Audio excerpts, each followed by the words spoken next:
Heats of reactions, looking at question from the 2018 Leaving Certificate Chemistry Higher Level paper.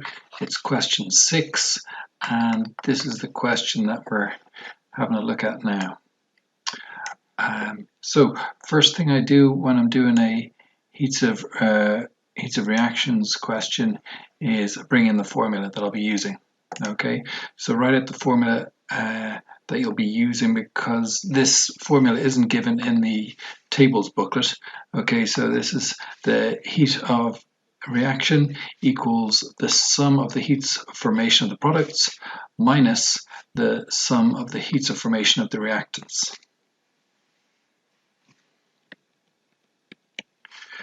Now the next thing that I'd do is I'd write out the heats of formation information that were given in this question. Okay, I've just dragged it in there.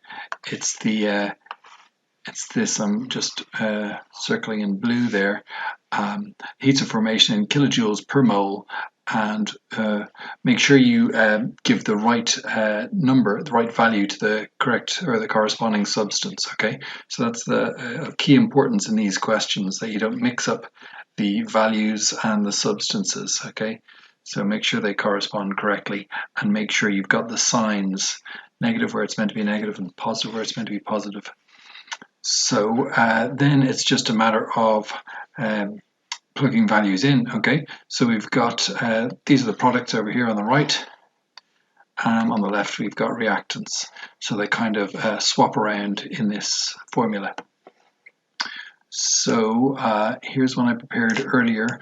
I've written out the formula kind of just for ease for you to see the corresponding substances that'll go in. I'll put in the values in the next step, but these are the products and these are the reactants. Okay, just like in the formula here, products on the left, reactants on the right, and importantly the minus in the middle. Okay, so now I need to put in the values. Make sure they're the right values, and make sure you include the correct signage, negatives and positives. So now I'm well into this equation, solving this question. I've got my values in there, and make sure you see here I've got my numbers of moles in there. Okay, you have to include those or take account of those when you're doing this calculation.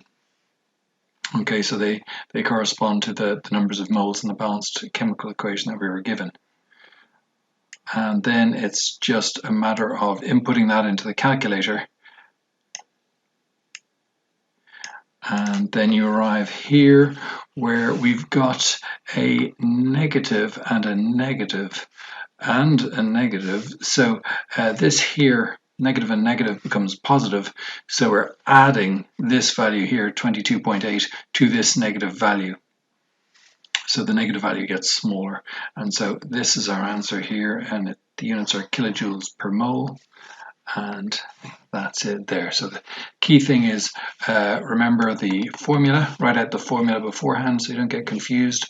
Also recommend writing out the heat of formation values with the corresponding substances very carefully, and then plugging them into the formula and taking care with the signs, okay, and how to use those signs.